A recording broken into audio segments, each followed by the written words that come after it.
Oh, wala nang isipin. Lalo na pagtapakan na ganun eh. Para ibalik sa... lalo na sa ano, stoplight. Oo.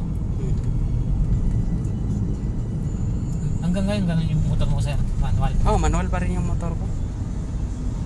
Okay naman talaga ang manual. Mas ano nga yun, mas matibay yan. Tsaka mas maliit yung maintenance mo dyan eh. Oo. Sa Matic kasi mahal lang mga ano, maintenance yan eh. Yung mga pangkilit na tinatawag dyan eh. Minsan hindi niya mga bumibigay eh. Mga bola tinatawag. Oo, yung mga yan. Si ate oh. Ayos oh. Pakialam.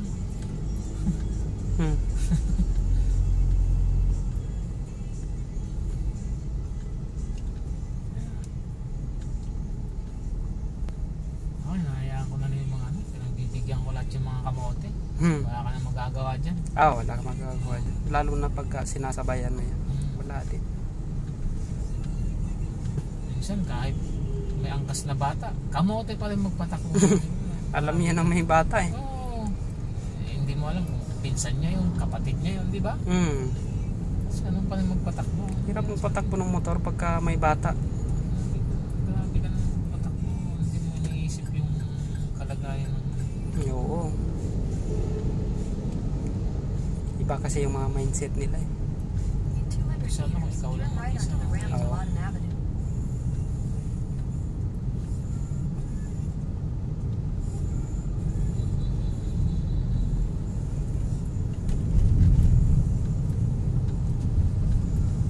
Isa rin makukulit yung mga naka-e-bike.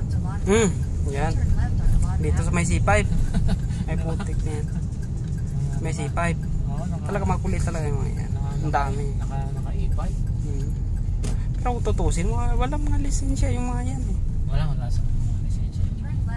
Pero kung i-aprobahan nila na may lisensya, yung mga iba dyan, ginagawa nila pang pasahero yan eh. Dyan sa Bikutan ha? Kasi Bikutan? Ginagawang pang pasahero yung mga ano dyan eh.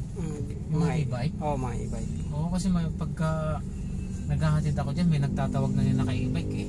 Tatawag siya ng pasahero doon eh. Ginagawa nila yan pang pamasada yan eh.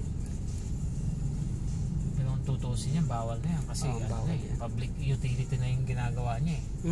Walang rehistro, walang lisensya, walang linya. Walang linya yan. Ngayon, pag nabangga yan sila, manos. Kasi wala ka namang hahabulin sa kanya eh. Pag ikaw nabangga, wala din. Mahulog pa rin yan sa